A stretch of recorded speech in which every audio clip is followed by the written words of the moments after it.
আজকের এই বিশ্লেষণে সবাইকে স্বাগত জানাচ্ছি। আচ্ছা, শুরুতে খুব চমকপ্রদ একটা বিষয় নিয়ে ভাবা যাক।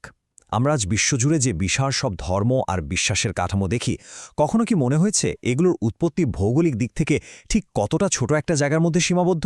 মানব ইতিহাসের সম্ভবত সবচেয়ে বড় প্যারাডক্সটা নিয়ে আমাদের আজকের এই এক্সপ্লেইনার। প্রাচীনকালের সেই টিকে থাকার লড়াই থেকে শুরু করে মানুষের মস্তিষ্কের বিকাশ কিভাবে পুরো বিশ্বের রূপরেখা তৈরি করে দিল, চলুন সেটাই আজ এক্সপ্লোর করা যাক। একটু ভেবে দেখলে কিন্তু অবাক হতে হয়। একসময়ে ইউরোপ, চীন কিংবা আমেরিকায় অসংখ্য প্রাচীন দেবতার রাজত্ব ছিল, তাই না? ইজিপশিয়ান, রোমান, গ্রিক বা মায়ান সভ্যতার দেবতারা এককালে মানুষের জীবনমরণ সব নিয়ন্ত্রণ করত। কিন্তু কালের আবর্তনে সেই শক্তিশালী দেবতারা আজ কেবল জাদুঘরের শোভাবর্ধন করছে। কেন তারা হারিয়ে গেল? আর কেনই বা শুধুমাত্র ভারত এবং মধ্যপ্রাচ্য থেকে উঠে আসা বিশ্বাসগুলো পুরো বিশ্বকে জয় করে নিল?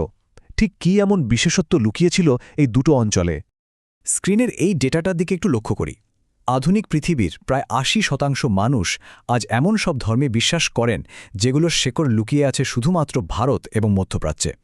মানে বাকি পুরো পৃথিবী মিলে তৈরি করেছে মাত্র ২০%। এই যে একটা বিশাল আধিপত্য, এর পেছনের বিজ্ঞান আর ইতিহাস কিন্তু আক্ষরিক অর্থেই চমকে দেওয়ার মতো। তো চলুন দেখি কিভাবে এই অবিশ্বাস্য যাত্রাটা গড়ে উঠেছিল। এই টাইমলাইনটা থেকে আমরা বুঝতে পারছি যে আজকে আমরা ইতিহাসের একটা বিশাল ক্যানভাস কভার করতে যাচ্ছি। আমাদের যাত্রা শুরু হবে ৪.৫ লাখ বছর আগের অন্ধকার এক গুহা থেকে। এরপর আমরা যাব ১২,০০০ বছর আগের প্রথম মন্দির নির্মাণের যুগে এবং সবশেষে ৩,০০০ খ্রিস্টপূর্বাব্দের প্রাচীন শহরগুলোর ভোরের আলোয়। এই দীর্ঘ যাত্রায় লুকিয়ে আছে মানুষের মস্তিষ্কের সবচেয়ে বড় ম্যাজিকটা। আমরা চলে এসেছি আমাদের প্রথম অংশে, বিমূর্ত চিন্তার জন্ম, দ্য কেভ অফ বোনস বা হাড়ের গুহা। তো ইতিহাসের একদম সেই প্রাচীন যুগে ফিরে যাওয়া যাক, যখন মানুষের মস্তিষ্কে প্রথম এক বিস্ময়কর বিপ্লব ঘটেছিল। মানুষের বিমূর্ত চিন্তা, বা যাকে আমরা অ্যাবস্ট্র্যাক্ট থিঙ্কিং বলি, সেটার একেবারে প্রথম প্রত্নতাত্ত্বিক প্রমাণটা পাওয়া যায় স্পেনের পাথুরে পাহাড়ের নিচে ১৩ মিটার গভীর একটা অন্ধকার খাদে। জায়গাটার নাম সিমা দে লস হুয়েসোস। এখানেই বিজ্ঞানীদের ধারণাকে সম্পূর্ণ বদলে দেওয়া একটা আবিষ্কার ঘটে। দেখা যায় ২৮টি কঙ্কালকে খুব সাবধানে এক জায়গায় রাখা হয়েছিল, আর তাদের ঠিক পাশেই ছিল একটা অব্যবহৃত লাল রঙের পাথরের কুঠার। ৪.৫ লক্ষ বছর আগে। একটু ভাবুন, বেঁচে থাকার সেই কঠিন লড়াইয়ের মাঝে কোনো প্রাণী কিন্তু অকারণে এত এনার্জি খরচ করে একটা মৃতদেহকে সাজিয়ে রাখবে না। এর মানে কি দাঁড়ায়? এর মানে হলো এটা কেবল কোনো ইমোশন বা আবেগ ছিল না, এটাই ছিল কল্পকাহিনীর জন্ম। মানুষ একেবারে প্রথমবার মৃত্যুকে একটা অর্থ বা মিনিং দিতে শুরু করেছিল। আর এই অর্থ খোঁজার পেছনের কারণটা বুঝতে হলে আমাদের আধুনিক মনোবিজ্ঞানের দারুণ একটা পরীক্ষার দিকে তাকাতে হবে। ধরুন ১০০ জন মানুষকে দুটো দলে ভাগ করে কিছু এলোমেলো সাদা কালো বিন্দুর ছবি দেখানো হলো। যে দলটাকে মানসিকভাবে নিয়ন্ত্রণে বা নিরাপদ অনুভব করানো হয়েছিল, তারা ওই ছবিতে শুধুই এলোমেলো বিন্দু দেখল। কিন্তু যে দলটাকে অসহায় বা অনিশ্চিত অনুভব করানো হয়েছিল, তারা কি দেখল জানেন? তারা ওই এলোমেলো বিন্দুর মাঝেই মানুষের মুখ এবং বিভিন্ন প্যাটার্ন দেখতে পেল। সুতরাং এখানকার সবচেয়ে গুরুত্বপূর্ণ পয়েন্টটা হলো, ভিট এবং অনিশ্চিত একটা মস্তিষ্ক নিজেকে নিরাপদ বোধ করানোর জন্য একদম অটোমেটিক্যালি চারপাশের পরিবেশের মাঝে প্যাটার্ন বা অর্থ তৈরি করতে শুরু করে দেয়। ঠিক একই জিনিস ঘটেছিল প্রাচীন জঙ্গলের সেই চরম অনিশ্চয়তার যুগে। যখন হঠাৎ করে কেউ মারা যেত বা প্রাকৃতিক দুর্যোগ আঘাত আনত, তখন মানুষের মস্তিষ্ক ঠিক এভাবেই কাজ করেছিল। গাছের পাতা নড়লে মনে হতো কেউ নাড়াচ্ছে, মেঘ ডাকলে মনে হতো কেউ শব্দ করছে, আর এভাবেই জন্ম নেয় অ্যানিমিজম বা সর্বপ্রাণবাদ। এটা কিন্তু শুধু সাধারণ কোনো বিশ্বাস ছিল না, এটা ছিল মানবতার একেবারে আদিম একটা বিবর্তনীয় সফটওয়্যার। সম্পূর্ণ অপ্রত্যাশিত এক পৃথিবীতে মানুষকে মানসিকভাবে ভেঙে পড়ার হাত থেকে রক্ষা করাই ছিল এর মূল কাজ। মানব সভ্যতা মূলত দুটো চাকার উপর দাঁড়িয়ে আছে বলতে পারি আমরা। প্রথম চাকাটা আমাদের ভেতরের ভয় দূর করে, মানসিক শান্তি দেয়। আর দ্বিতীয় চাকাটা সমাজের মানুষদের মধ্যে বিশ্বাস, নিয়ম এবং সহযোগিতা তৈরি করে সামাজিক সংঘাত কমায়। একদম শুরুর দিকের বিশ্বাস বা ওই যে অ্যানিমিজম, সেটা ঠিক এই দুটো চাকাকেই দারুণভাবে সচল রেখেছিল, যার ফলে প্রাচীন মানুষ একত্রে সার্ভাইভ করতে বা টিকে থাকতে পেরেছিল। এবার আমাদের দ্বিতীয় অংশ, কৃষিকাজের আগে মন্দির, গোবেকলি তেপে প্যারাডাইম। ইতিহাসের গল্পটা এরপর কিন্তু একটা বিশাল নাটকীয় মোড় নেয়।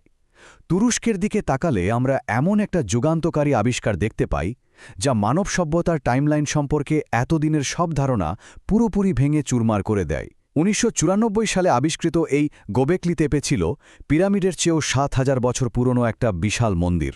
আর সবচেয়ে আশ্চর্যের বিষয় হল এটা বানিয়েছিল শিকারী সংগ্রাহক মানুষরা, যারা তখনও কৃষিকাজটাই জানত না। প্রত্নতাত্ত্বিক ক্লাউস শ্মিট একটা দারুণ কথা বলেছিলেন, প্রথমে এসেছিল মন্দির, তারপর শহর। মানে এই বিশাল মন্দিরটা বানানোর জন্য হাজার হাজার মানুষকে এক জায়গায় জড়ো হতে হয়েছিল, আর এতগুলো মানুষকে খাওয়ানোর যে তাগিদ, সেখান থেকেই মানুষ বাধ্য হয়ে কৃষিকাজ আবিষ্কার করেছিল। একেবারে মাইন্ড ব্লোয়িং একটা ব্যাপার। কিন্তু এখানে একটা বড় প্রশ্ন থেকে যায়। পুরো পৃথিবীতে কেবল মধ্যপ্রাচ্যের ফার্টাইল ক্রিসেন্ট আর ভারতের সিন্ধুগঙ্গা অববাহিকাতেই কেন এই কৃষিকাজ শুরু হলো? উত্তরটা লুকিয়ে আছে অবিশ্বাস্য এক ভৌগোলিক ভাগ্যের মধ্যে। বরফ যুগ শেষ হওয়ার ফলে জলবায়ু স্থিতিশীল হয়ে আসে, ম্যামথের মতো বিশাল প্রাণীগুলো বিলুপ্ত হয়ে যায় এবং মানুষের জন্য এক জায়গা থেকে অন্য জায়গায় ঘুরে বেড়ানোটা বেশ কঠিন হয়ে পড়ে। সবচেয়ে ইন্টারেস্টিং ব্যাপার হলো মানবতাকে বাঁচিয়ে রাখার জন্য প্রয়োজনীয় 7টি মূল বন্য শস্যের 6টি প্রাকৃতিকভাবে শুধুমাত্র এই দুটো নির্দিষ্ট অঞ্চলেই জন্মাত। মানুষের এক জায়গায় স্থায়ী হওয়াটা যেন আক্ষরিক অর্থেই প্রকৃতির একটা নির্দেশ ছিল। এখন আমরা চলে যাচ্ছি তৃতীয় অংশে, স্থায়ীবাস গড়ার বিশৃঙ্খলা, বায়োলজি বা জীববিজ্ঞানের সীমাবদ্ধতা। তবে এক জায়গায় স্থায়ী হওয়ার এই প্রক্রিয়ার কিন্তু একটা ডার্ক সাইড বা অন্ধকার দিকও ছিল। কৃষিকাজ মানুষকে খাবার দিয়েছিল ঠিকই, কিন্তু এর ফলে জনসংখ্যার এমন এক বিশাল বিস্ফোরণ ঘটল যা মানুষের বায়োলজি বা জীববিজ্ঞানের ওপর একটা চরম আঘাত এনেছিল। ডানবার্স লিমিট অনুযায়ী মানুষের মস্তিষ্কের নিওকর্টিক্স এমনভাবে তৈরি যে আমরা একসাথে সর্বোচ্চ 150 জন মানুষের সাথে স্থিতিশীল এবং বিশ্বস্ত সম্পর্ক বজায় রাখতে পারি। এর বেশি মানুষ হলে আমাদের মস্তিষ্ক আর সেই সামাজিক বিশ্বাস বা কোঅপারেশনটা ঠিকঠাক ধরে রাখতে পারে না। কিন্তু বাস্তবতাটা দেখুন, চাতালহুয়ুকের মতো প্রাচীন শহরগুলোতে হঠাৎ করেই 8,000 মানুষ একসাথে বসবাস করতে শুরু করেছিল। অবস্থাটা একবার চিন্তা করুন। যেসব মানুষ লাখ লাখ বছর ধরে ছোট ছোট দলে ভাগ হয়ে জঙ্গলে ঘুরে বেড়াত, তারা হঠাৎ করে হাজার হাজার অচেনা মানুষের সাথে কোনো আইন বা নিয়ম ছাড়াই এক জায়গায় থাকতে বাধ্য হচ্ছে। এটা ছিল এক চরম সামাজিক বিশৃঙ্খলার শুরু। আর এই বিশৃঙ্খলার রেজাল্ট কতটা ভয়াবহ ছিল তা মাটি খুলে পাওয়া প্রমাণগুলো দেখলে খুব সহজে বোঝা যায়। চাতালহুয়ুক শহরে খনন করে পাওয়া 93টি মাথার খুলির দিকে তাকালে দেখা যায় এর মধ্যে 25টিতেই ভারী অস্ত্রের আঘাতের গভীর ফাটল রয়েছে। অচেনা মানুষের ভিড়ে সামাজিক ভারসাম্য যে কতটা ভয়াবহভাবে ভেঙে পড়েছিল, এই চরম সহিংসতা এবং রক্তপাতই তার সবচেয়ে বড় প্রমাণ। সহিংসতার পাশাপাশি জন্ম নিয়েছিল আরেকটা বিশাল সমস্যা, আর তা হল বৈষম্য। শিকারী সমাজে খাবার সঞ্চয় করার কোনো সুযোগ ছিল না, ফলে সবার সম্পদ ছিল মোটামুটি সমান।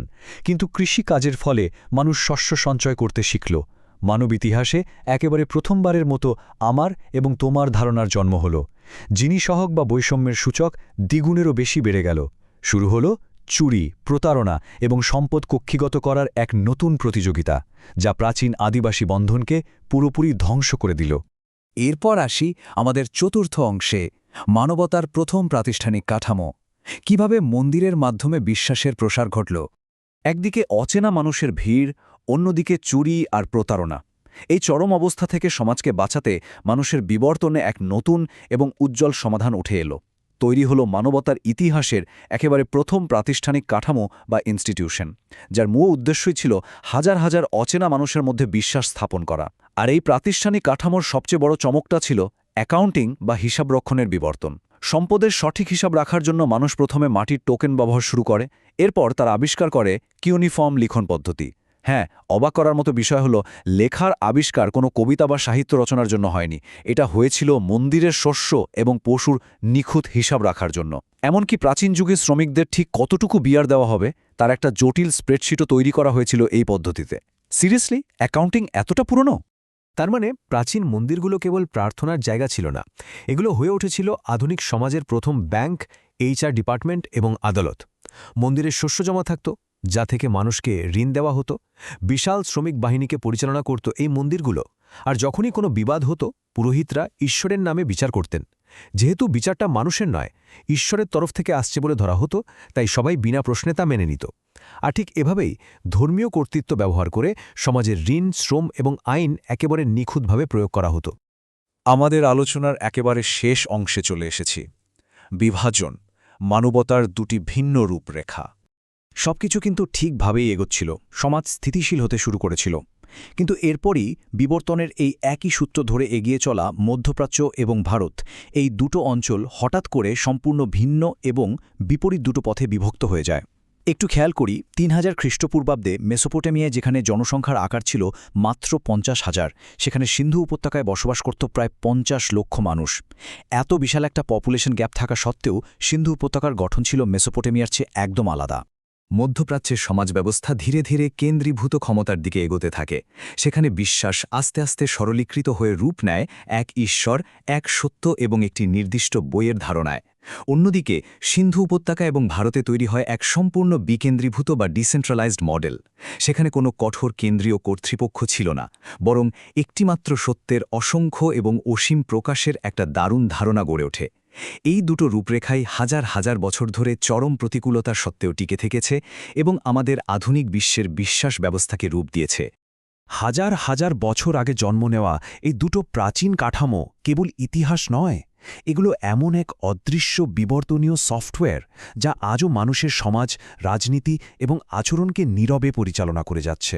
একটু ভেবে দেখা যাক তো, আমাদের চারপাশের আধুনিক সমাজ ব্যবস্থায় এই প্রাচীন কাঠামোগুলোর কোন প্রভাবগুলো প্রতিদিন আমাদের চোখে পড়ে? এই প্রশ্নটি আজ ভাবনার জন্য রেখে দিলাম।